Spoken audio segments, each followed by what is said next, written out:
Hi friends, ఇవాళ కరివేపాకు పొడి చేసుకుందాం. దానికి కావాల్సిన ఇంగ్రీడియంట్స్ కరివేపాకు, ధనియాలు, మినపప్పు, శనగపప్పు, ఎర్ర కందిపప్పు, ఎండుమిరపకాయలు, జీలకర్ర, వెల్లుల్లిపాయలు.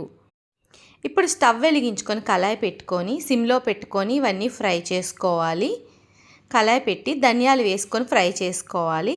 ధనియాలు వేగిపోయిన తర్వాత ధనియాలు పక్కన పెట్టుకొని జీలకర్ర కూడా వేసుకొని ఫ్రై చేసుకోవాలి. ఇవన్నీ కలిపి ఫ్రై చేయొద్దు, విడివిడిగా ఫ్రై చేయండి.